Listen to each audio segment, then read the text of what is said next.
teman-teman sekalian, semoga senantiasa dalam keadaan sehat dan mendapatkan perlindungan dari Allah Subhanahu wa taala.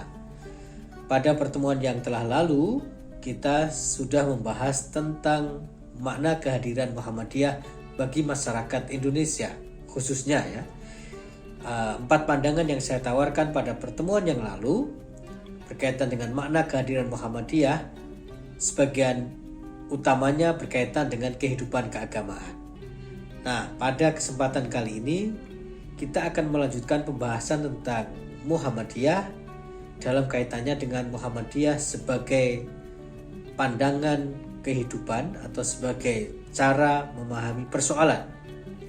Teman-teman pasti pernah mendengar kata ideologi, dan mungkin sebagian juga ada yang pernah mendengar tentang istilah ideologi Muhammadiyah. Nah, bagaimana menanggapi hal ini? Ada sebagian orang yang tidak setuju Muhammadiyah dianggap sebagai ideologi. Karena bagi orang Islam, bagi seorang muslim dan semua muslim, ideologi itu tidak lain adalah ya Islam sendiri gitu. Maka dalam kesempatan kali ini kita akan berbicara tentang ideologi Muhammadiyah, dan saya akan membagi pembicaraan kita ke dalam 3 bagian. Pertama, kita akan membicarakan tentang hubungan Islam dan Muhammadiyah. Kemudian yang kedua, kita akan membahas tentang ideologi. Lalu pada bagian yang ketiga, kita membahas tentang ideologi Muhammadiyah. Nah, teman-teman sekalian, kalau kita berbicara tentang Islam dan Muhammadiyah, maka harus segera dinyatakan sejak awal bahwa Muhammadiyah adalah salah satu cara untuk memahami Islam. Muhammadiyah adalah salah satu upaya, salah satu usaha untuk membawa Islam ke dalam kehidupan manusia dengan satu cara pandang tersendiri. Nah, karena itu maka hubungan antara Islam dan Muhammadiyah tentu saja Muhammadiyah bukanlah sebuah agama. Muhammadiyah bukanlah sebuah faham yang keluar dari Islam. Kenapa saya menyatakan demikian? Karena ada juga yang mungkin melihat Muhammadiyah dihadap-hadapkan dengan Islam. Profesor Haidar Nasir, Ketua Umum Pimpinan Pusat Muhammadiyah, dalam salah satu karya beliau yang berjudul Memahami Ideologi Muhammadiyah, mengungkapkan persoalan ini. Beliau melihat ada orang-orang tertentu yang cenderung menghadap-hadapkan atau vis-a-vis antara Islam dan Muhammadiyah. Maka beliau mengatakan bukan begitu cara berpikirnya. Karena Muhammadiyah adalah turunan dari Islam. Dan bahkan apapun yang dilakukan oleh Muhammadiyah sebenarnya adalah untuk Islam. Maka dalam hal ini Islam itu tidak lain adalah sebagai asas, pijakan, kemudian sebagai way of life atau minhajul hayah, cara kehidupan. Maka Muhammadiyah bertumpu di atas Islam dan menjalankan segala sesuatu berdasarkan prinsip-prinsip Islam, juga menjalankan segala sesuatu demi menegakkan ajaran Islam. Nah, sehingga sekali lagi perlu kita garis bawahi dengan mengutip Prof. Haidar tadi itu, tidak perlu mempertentangkan Islam dan Muhammadiyah karena memang pandangan seperti itu tidak pada tempatnya. Sudah jelas Muhammadiyah itu lahir karena pemahaman terhadap Islam. Tetapi tentu saja Muhammadiyah sebagai sebuah gerakan yang memiliki corak pemahaman dan pandangan tersendiri tentang Islam bisa saja berbeda dengan yang lain. Nah, maka kita mendengar istilah misalnya untuk kejayaan umat Islam dan muslimin, liizzatil Islam wal muslimin misalnya gitu, itu sebenarnya juga menjadi bagian dari bagian dari misi yang ingin dibawa oleh Muhammadiyah. Nanti akan kita bahas lebih lanjut dalam bagian-bagian berikutnya. Tetapi sekali lagi dalam konteks Muhammadiyah dan Islam ini, saya ingin menambahkan satu poin, yaitu tentang Islam sebagai rahmat bagi seluruh alam. Istilah Islam rahmatan lil alamin adalah sebuah istilah populer yang tidak ada muslim yang tidak mengenal dan mengucapkannya. Setiap kita berbicara tentang misi ajaran Islam bagi manusia dan kemanusiaan, bagi makhluk dan seluruh alam semesta, maka kita selalu mengatakan Islam itu adalah rahmatan lil alamin. Ini adalah misi. Ini adalah idealitas atau idealisme. Maka saya sering mengatakan atau saya memahami karena Islam itu rahmatan lil alamin merupakan sebuah idealisme atau idealitas, maka sebenarnya idealitas itu perlu diperjuangkan. Tidak cukup mengatakan Islam rahmatan lil alamin, tapi kita tidak melakukan apa-apa. Sehingga saya sering membahasakan, oleh karena itu seluruh umat Islam dimanapun berada memiliki peran keagenan Islam rahmatan lil alamin. Apa yang saya maksudkan dengan keagenan itu adalah bahwa Islam membawa misi rahmat bagi seluruh alam. Tapi bagaimana kerahmatan itu dirasakan oleh alam semesta? Maka tidak hanya berhenti pada level jargon, tapi harus ada aktor-aktor yang menerjemahkan rahmat itu betul-betul menjadi sesuatu yang nyata. Dan itu tidak lain dilakukan oleh umat Islam semuanya. Maka dalam kerangka ini, dalam upaya untuk memerankan peran sebagai keagenan rahmatan lil alamin itu, saya kira pilihannya bisa dua. Bisa dilakukan secara individual, bisa dilakukan secara komunal. Maka dalam kaitannya hubungan Islam dengan Muhammadiyah tadi itu, saya ingin menambahkan poin yang itu, bahwa Muhammadiyah berusaha untuk memerankan keagenan rahmatan lil alamin, yang tidak lain adalah Islam sebagai rahmat bagi seluruh alam itu, melalui kerangka organisasi atau kerangka komunitas atau kerangka kumpulan-kumpulan individu. Nah, kenapa demikian? Karena kita tahu bahwa memperjuangkan sesuatu antara yang dilakukan seorang diri dengan yang dilakukan bersama-sama tentu memiliki hasil yang berbeda. Maka sekali lagi, hubungan Islam, Muhammadiyah dan Islam adalah Muhammadiyah merupakan satu bentuk keagenan Islam rahmatan lil alamin, yang dengan segala sesuatu yang diupayakan, diusahakan dan difahami, sebenarnya Muhammadiyah mengupayakan rahmat bagi seluruh alam dengan pemahaman yang melekat pada pandangan keagamaan Muhammadiyah. Apa saja yang diusahakan Muhammadiyah? Sekali lagi kita kembali tentang bagaimana Muhammadiyah memiliki arti bagi makna bagi kehidupan masyarakat. Di luar 4 yang sudah saya sebut pada pertemuan yang telah lalu, kita juga bisa melihat tentang pendidikan. Bagaimana Muhammadiyah memainkan peran penting dalam pendidikan di masyarakat. Dalam konteks pendidikan ini, saya tidak bosan-bosannya mengutip perkataan Profesor Kuntowijoyo. Beliau mengatakan tentang pendidikan Muhammadiyah, mungkin tidak tepat seperti ini ungkapannya, tetapi makna yang saya tangkap adalah beliau menyebut sulit membayangkan akan lahir kelompok-kelompok terpelajar atau kelompok-kelompok kelas menengah baru dalam masyarakat Indonesia kalau tidak ada pendidikan Muhammadiyah. Nah, maka kalau kita berbicara dalam kerangka keagenan rahmatan lil alamin tadi itu, dari keagenan Islam rahmatan lil alamin itu, saya kira dengan sangat jelas pembaruan pendidikan yang dilakukan oleh Muhammadiyah, kemudian peran Muhammadiyah dalam menyediakan pendidikan bagi seluruh lapisan masyarakat, itu adalah bentuk kerahmatan Islam yang diageni oleh Muhammadiyah. Nah, gitu. Belum lagi kita berbicara tentang kemanusiaan dalam konteks pemenuhan kebutuhan, pemerataan, kesejahteraan. Saya kira juga terlalu banyak contoh yang bisa kita tampilkan dari konteks Muhammadiyah tentang bagaimana Muhammadiyah memainkan peran keagenan rahmatan lil alamin itu. Nah, ini teman-teman sekalian.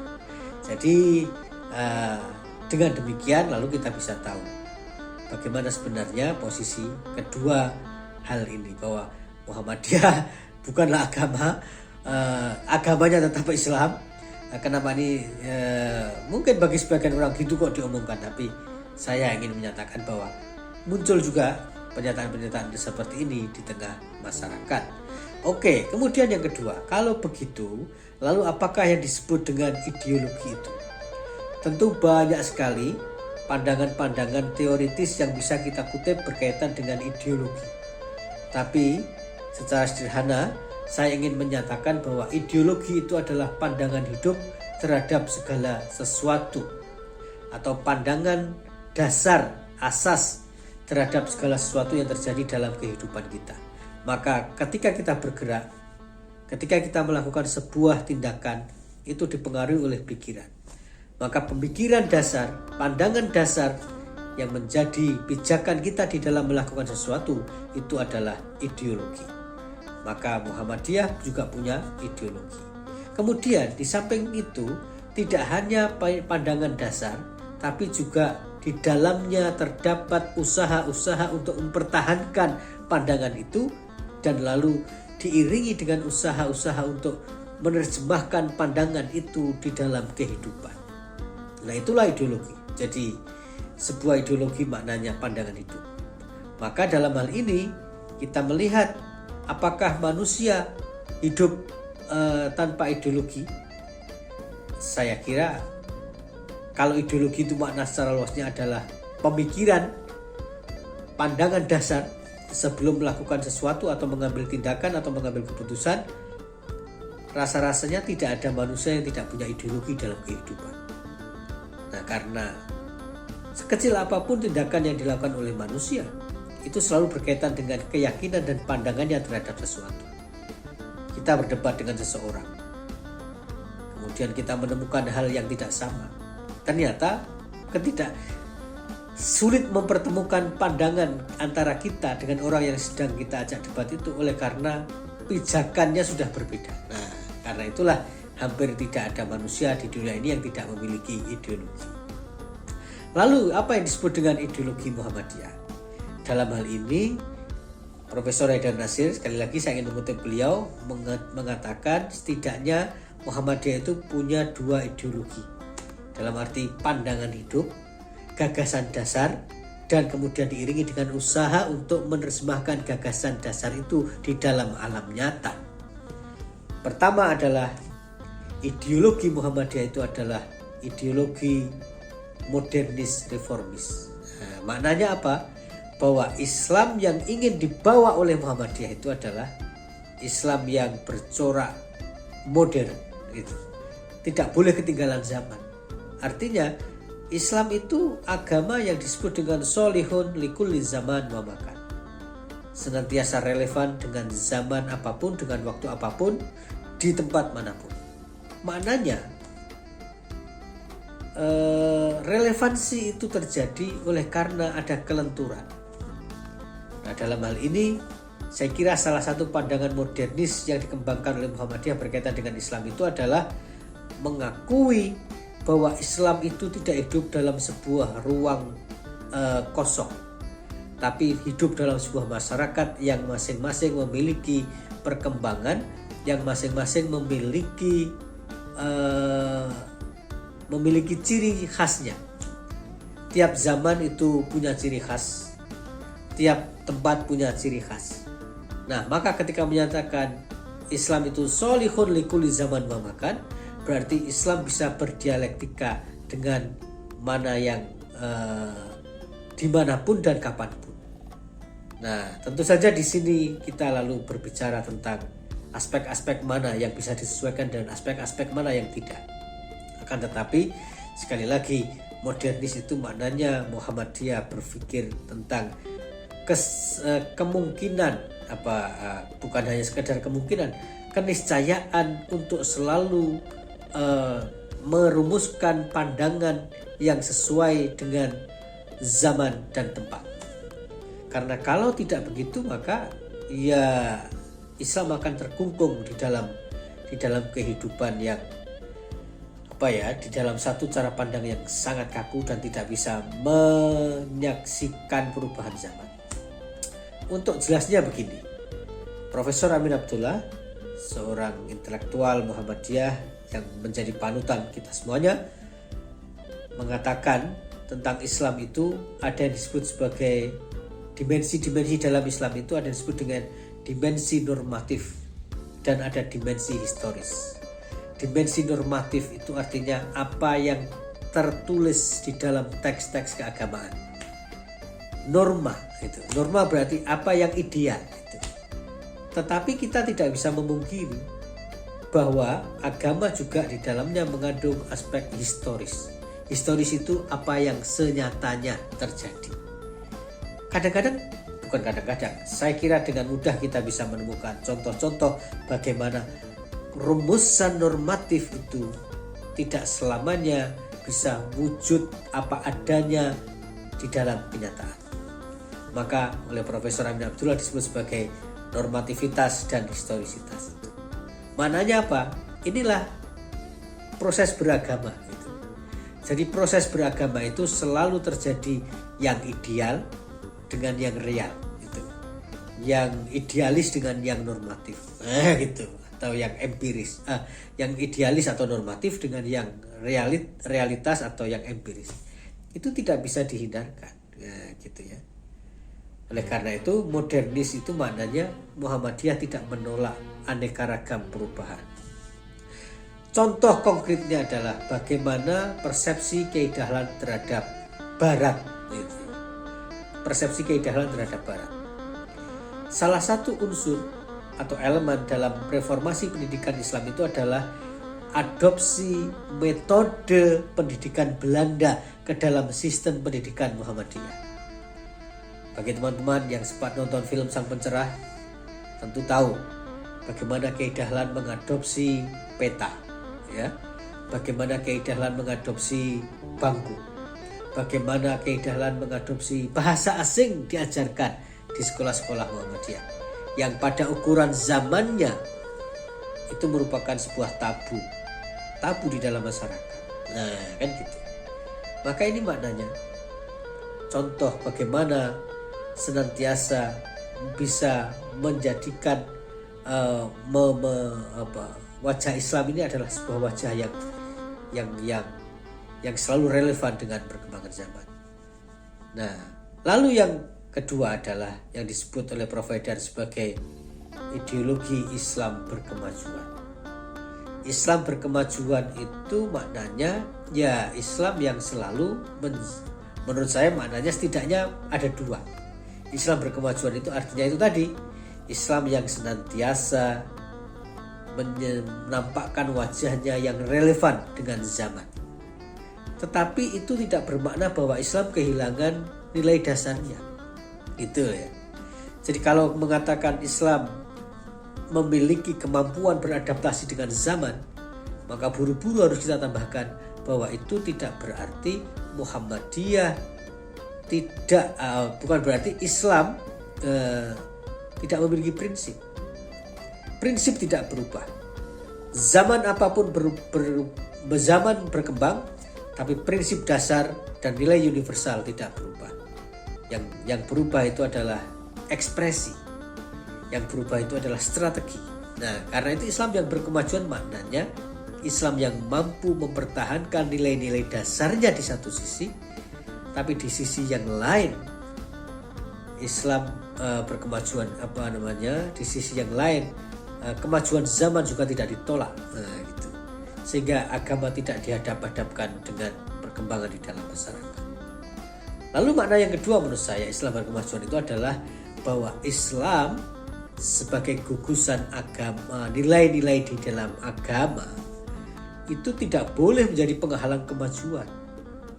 Bahkan Al-Quran itu merupakan inspirasi bagi kemajuan dalam bidang ilmu pengetahuan, dalam bidang tata kelola apapun di dalam kehidupan. Maka Islam tidak boleh menjadi belenggu. Kenapa Islam menjadi belenggu? Bukan Islamnya yang membelenggu, tetapi cara pandang orang-orang Islam terhadap Islam itu yang kemudian menjadi belenggu. Misalnya saja, cara pandang yang pada pertemuan sebelumnya saya telah menyebut tentang cara pandang yang sangat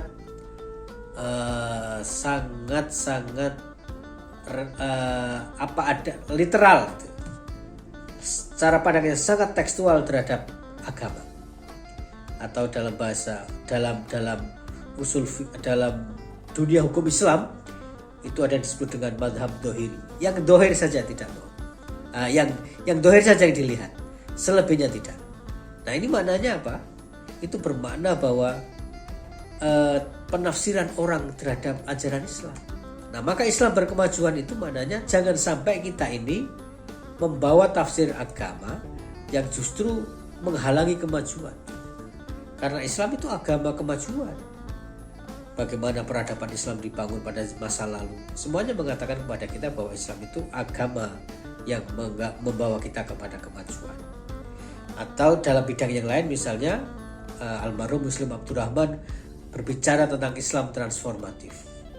Islam transformatif itu maknanya Islam itu jangan dianggap sebagai belenggu gitu, tapi Islam harus dijadikan sebagai semangat untuk membebaskan diri dari aneka macam belenggu-belenggu sosial. Kemiskinan, kebodohan loh. Itu semuanya harus Islam sebagai inspirasinya. Nah gitu. Maka pemahaman saya tentang Islam berkemajuan itu setidaknya dua itu tadi. Bahwa Islam itu senantiasa harus diterjemahkan prinsip-prinsip Islam yang tetap itu selalu kita jaga, tetapi ekspresi dan strategi harus selalu mengikuti perkembangan zaman. Sementara di sisi lain, berkemajuan itu maknanya adalah Islam harus menjadi semangat bagi perkembangan apapun.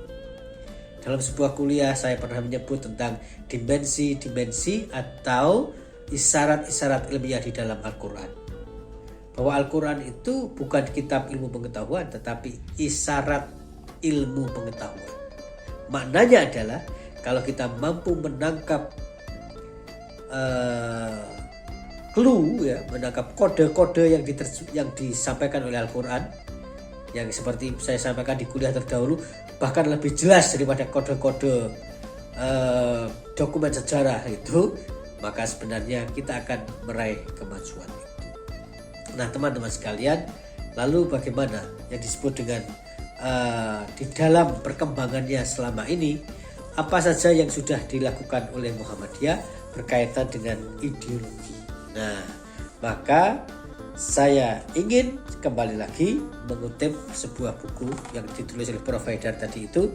Beliau berbicara tentang kristalisasi ideologi Muhammadiyah, tapi beliau juga berbicara tentang dokumen-dokumen yang pernah dimiliki oleh Muhammadiyah yang kemudian bisa kita anggap sebagai berisikan cara pandang Muhammadiyah terhadap aneka ragam persoalan. Nah, gitu.